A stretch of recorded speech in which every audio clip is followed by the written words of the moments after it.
नमस्कार दोस्तों, उषा की आवाज चैनल में आप सभी का स्वागत है। हमारी आज की कहानी है मदद। पापा जी, जरा ये मटर छील दीजिए। माँ नहीं है तो मुझे समय ही नहीं मिल रहा। कहते हुए विजेंद्र जी की बहू जिज्ञासा ने एक कटोरे में मटर की फलियां लाकर विजेंद्र जी के सामने छीलने के लिए रख दी। हाँ हाँ बेटा, क्यों नहीं, बस एक कटोरा और दे दो, जिसमें मटर के छिलके रख दूंगा। बाद में बाहर जानवरों को खिला दूंगा। कुंदन जी आश्चर्य से विजेंद्र जी और उनकी बहू को देखे जा रहे थे। ये कैसे ससुर बहू हैं? न बहू को अपने ससुर जी से कहते हुए संकोच लगा और ना ही ससुर जी ने बहू की बात का बुरा माना कि बहू अपने ससुर से काम में मदद मांग रही है। उनसे रहा नहीं गया तो बहू के जाने के बाद अपने दोस्त विजेंद्र जी से बोल ही दिया, कैसी बहू है जिसे शर्म नहीं आई अपने वृद्ध ससुर जी से मटर छीलने के लिए कहते हुए। इस उम्र में तू घर के कामकाज कर रहा है? वाह भाई, मुझे तो देखकर ही अच्छा नहीं लग रहा। तू तो बहू बेटे के साथ बिल्कुल बेचारा बनकर रह गया है। पता चल गया तेरे बच्चे तेरी कितनी कद्र करते हैं। मुझे तो आश्चर्य हो रहा है कि तूने अपना दुख दर्द आज तक मुझसे कभी नहीं बांटा। कुंदन जी ने बड़ी ही सहानुभूति के साथ विजेंद्र जी से कहा। दरअसल कुंदन जी अपने दोस्त विजेंद्र जी के साथ उनके गार्डन में बैठे बातचीत कर रहे थे। वो लोग रोज पार्क में मिलते थे। आज विजेंद्र जी पार्क में टहलने नहीं गए तो कुंदन जी उनसे मिलने चले आए। जब दुख दर्द होगा तब तो बांटूंगा तेरे साथ। तू गलत समझ रहा है। मुझे मेरे बेटे बहू के साथ कोई दुख दर्द नहीं है।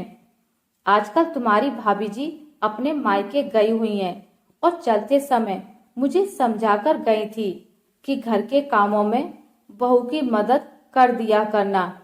वो बेचारी अकेले छोटे बच्चों के साथ परेशान हो जाएगी। विजेंद्र जी हंसते हुए बोले, क्या मतलब? तुझे घर के काम करते हुए कोई तकलीफ नहीं होती, और वो भी बहू की मदद? भाभी जी के साथ तो कभी काम करते नहीं देखा। घर के काम करना और घर की औरतों की सहायता करना तू कब सीख गया? सीखने की कोई उम्र नहीं होती मेरे दोस्त। जब जागो तभी सवेरा। बहू को तो मुझसे काम के लिए कहते हुए बहुत संकोच होता था, लेकिन अब मैं जब घर पर होता हूँ तो खुद ही उससे पूछ लेता हूँ। वैसे भी पौधों में पानी देना, पानी भरना, सब्जियां लाना, उन्हें छांट कर धोकर रखना, फिर सूखने पर फ्रिज में लगाना, दूध लेकर आता हूँ तो ये इंतजार नहीं करता कि उसे बहू ही आंच पर चढ़ाए। मैं खुद ही चढ़ा देता हूँ। जरूरत पड़ने पर सब्जियां भी काट देता हूँ। ये छोटे छोटे काम कर देता हूँ। बहू की बहुत मदद हो जाती है।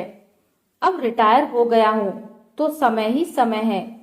अपने लिए भी वक्त रहता है और घर के लिए भी। खाली बैठकर ऊब जाऊंगा और शरीर भी बेकार हो जाएगा।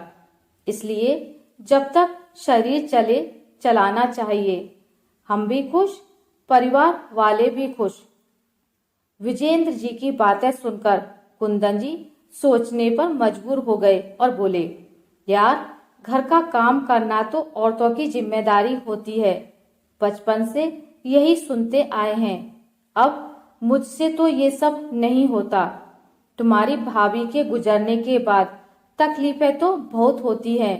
बहू भी हर समय चिड़चिड़ाती रहती है, लेकिन क्या करूं? अब चाहूं भी तो मुझसे तो घर का कोई काम होता ही नहीं। तो अब सीख ले। सीखने की कोई उम्र नहीं होती। जब चाहो तब सीख लो। कोशिश करो, धीरे धीरे आदत में आ जाएगा।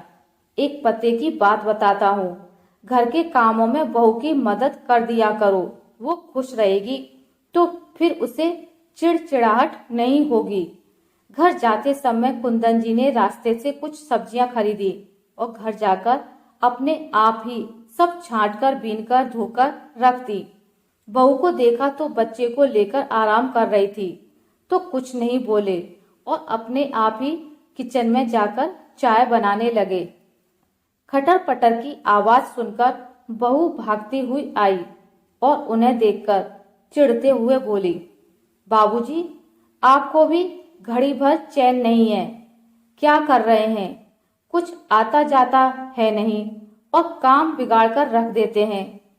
कुंदन जी ने पलटकर बहू की तरफ देखा तो उनकी आंखों में आंसू थे और बोले, बहू, तुम्हारी सास तो मुझसे रोते झीकते चली गई कि कभी तो घर के कामों में मेरी मदद कर दिया करो। मैं हूं तब तक तुम्हारे ये नाज नखरे उठा रही हूं। मेरे जाने के बाद बहू बेटे के साथ तुम्हारी नहीं बनेगी और तुम्हें ही सबसे ज्यादा तकलीफ होगी। इसलिए अपना शरीर चलाया करो। लेकिन मेरे कानों पर जूं नहीं रेंगती थी। आज अपने दोस्त विजेंद्र जी को देखकर समझ आया कि घर के कामों में माँ, बहन, बीवी, बहू सबकी मदद करनी चाहिए। मुझे तो कुछ आता भी नहीं, तुम सिखाओगी मुझे। और तुम्हें किसी भी काम में मदद चाहिए तो तुम बताओ, बेझिझक बोलना। तुम्हारी सास नहीं रही तो क्या हुआ? ससुर तो अभी जिंदा है। कुंदन जी की बातें सुनकर बहू भी भावुक हो गई और बोली, बाबूजी, विजेंद्र अंकल को मेरी तरफ से धन्यवाद कहिएगा। जो काम मैं और मम्मी जी नहीं कर सकी वो उन्होंने कर दिया। आपने सही कहा, सीखने की कोई उम्र नहीं होती है। आशा करती हूँ आपको मेरी आज की कहानी अच्छी लगी होगी। अगर आपको मेरी कहानी अच्छी लगी है तो इसे लाइक करें, ज्यादा से ज्यादा शेयर करें और अगर आप मेरे चैनल पर नए हैं तो इसे सब्सक्राइब करना ना भूलें। मिलते हैं एक नई कहानी के साथ, तब तक के लिए नमस्कार।